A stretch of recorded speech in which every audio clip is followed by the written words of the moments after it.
అందరికీ యేసుక్రీస్తు నామములో వందనాలండి. ప్రభువైన యేసుక్రీస్తు వారు సత్యానికి స్తంభం, సంఘం అని చెప్పాడు. అదేవిధంగా ఆ స్తంభంగా ఉన్నటువంటి సత్యం నేనేనని చెప్పాడు. యేసుక్రీస్తు సత్యమైనప్పుడు అలాంటి సత్యవంతుని నమ్ముకున్న మన జీవితంలో జరిగే ప్రతి సంఘటన, ప్రతి కార్యం అనేది సత్యం. అయితే కొంతమంది కపటంగా దూరినటువంటి కపట సహోదరులు క్రిస్టియానిటీలో దూరి అబద్ధ సాక్ష్యాలు చెప్పడం మొదలుపెట్టారు. ఒకడంటాడు, మదనపల్లిలో చాలా బలమైన కార్యాలు దేవుడు జరిగించాడు. అద్భుతములు కళ్ళ ముందుగానే దేవుని కార్యాలు, విడుదల కార్యాలు, అభిషేకం, అనాయింటిని పొందుకున్నారు. నొప్పులు పోయినాయి. దేవుడు అద్భుత కార్యాలు జరిగించాడు. స్వస్థత కార్యాలు జరిగించాడు. గుండె నొప్పులు, ఛాతి నొప్పులు, నడుము నొప్పులు అన్నీ పోయినాయి. దేవుడు మరి దాదాపు 30-40 మందికి దేవుడు గుడిపెట్టాలి. అక్షరాల అభిషేకం దిగొస్తుంది. ఎక్కడ వాళ్ళ అక్షరాల ఏ స్థలంలోకి వెళ్ళినా. నేను మధ్యలో మొన్న ములుగు వెళ్ళాము. వాళ్ళ ప్రజలు చెప్తున్న ఏంటంటే అభిషేకం దిగొస్తుంది.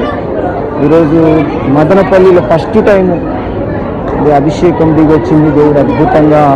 ఒకడంటాడు, నేను 10th క్లాస్లో ఏమీ చదవలేదు కానీ నేను 10th క్లాస్ పాస్ అయ్యాను అంటాడు. ఒకడు, నేను డిగ్రీలో ఏమీ చదవలేదు కానీ నేను డిగ్రీ పాస్ అయ్యాను అంటాడు. నేను దేవుడికి ఎంతో మొరపెట్టాను, ఎంతో ప్రార్థన చేశాను, నేను పరీక్షలు రాయకుండానే పాస్ అయ్యానని చెప్తాడు. నిజంగా ఒకసారి మనసాక్షి అనేది మీకు ఉంటే ఒకసారి పరిశీలించుకోండి, గుండె మీద చేసుకొని ఆలోచించండి. నువ్వు ఒక్కడివైనా చదువుకోనోడివి, నీకులాగా కొన్ని వేల మంది, లక్షల మంది ఉన్నారు.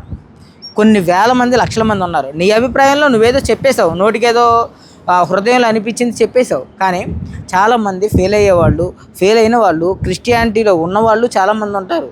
క్రిస్టియానిటీ మీద నమ్మకం పెట్టుకొని నువ్వు చెప్పిన అబద్ధాన్ని బట్టి ప్రార్థన చేసేవాళ్ళు ఉంటారు. చదువులేని వాళ్ళు చాలామంది తల్లిదండ్రులు ఉంటారు.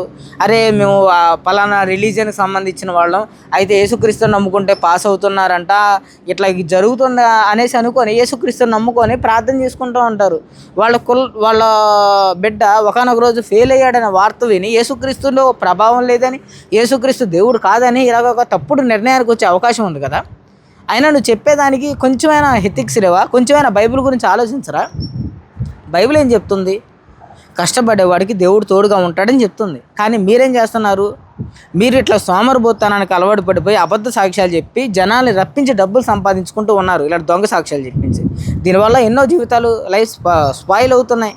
చదువుకోకుండా సోమరిపోతులు అవుతున్నారు. ఇంకొకటి వచ్చేసరికి అనారోగ్యం. ఈ అనారోగ్యానికి సంబంధించిన ఇంకొక తెగ వచ్చేసరికి అనారోగ్యం. కొంతమంది ఇలా కుంటుకుంటూ వస్తూ ఉంటారు. ఈ పనికిమాల పాస్టర్లు ఎవరైతే ఉన్నారో, ఈ నిజమైన దైవ సేవకులు కాని వాళ్ళ చర్చి గ్రోత్ కోసం అమాయకులైనటువంటి వాళ్ళని అడ్డు పెట్టుకొని వాళ్ళని వీల్ చైర్లో కూర్చోబెట్టి తీసుకురావటం, లేదంటే దొంగ క్యాన్సర్ సర్టిఫికేట్లు పుట్టించడం, లేదంటే మైగ్రేన్ దీంతో ఇదవటం, క్యాన్సర్ గడ్డలు తలలో ఏదో సమస్యలు ఉన్నాయి, ఇట్లాగా అబద్ధ సాక్ష్యాలు చెప్పి ఇలాగా జనాల్ని ఎన్ని రోజులు మోసం చేస్తారు? ఇలాగ ఎన్ని రోజులు? దీనివల్ల జరిగే పరిణామం ఎప్పుడైనా మీరు ఆలోచించారా? ఎప్పుడైనా ఒక్క 1% అయినా ఆలోచించారు ఎంత ప్రమాదం జరుగుతుందో? చాలామంది అమాయకులు ఈరోజు మీరు చెప్పినటువంటి దొంగ సాక్ష్యాలు, దొంగ మాటలు విని క్రిస్టియానిటీ మీద హోప్స్ పెట్టుకొని వాళ్ళకి ఏమీ జరగకపోవడంతో వాళ్ళు అక్కడ దేవుడిని దూషించి, దేవుడు ఈ రిలీజనే ఎంత అనేసి తప్పుడు మార్గాల్లోకి వెళ్ళిపోయి అవమాన పాలు చేస్తున్నారు. దీనికి కారణం ఎవరు? మీరే. ఈరోజు జరగని విషయాలు ఇక్కడ జరుగుతున్నాయని చెప్తూ, రాని మార్కులు మాకు వచ్చినాయని చెప్తూ, ఇలాగా కొన్ని బెనిఫిట్స్ కోసం, కొన్ని విషయాల కోసం అబద్ధాలు కల్పిస్తున్నారు కదా. మీరే ఈరోజు వీళ్ళ నాశనం అవ్వడానికి కారణం. కాబట్టి జాగ్రత్త.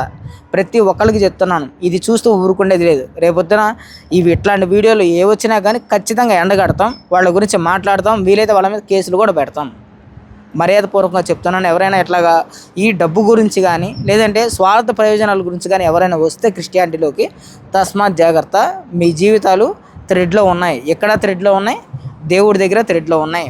మోసపోమాకంటే, దేవుడు వెక్కిరించబడ్డావు. ఇలా మోసం చేయమాకంటే అబద్ధ సాక్ష్యాలు చెప్పి.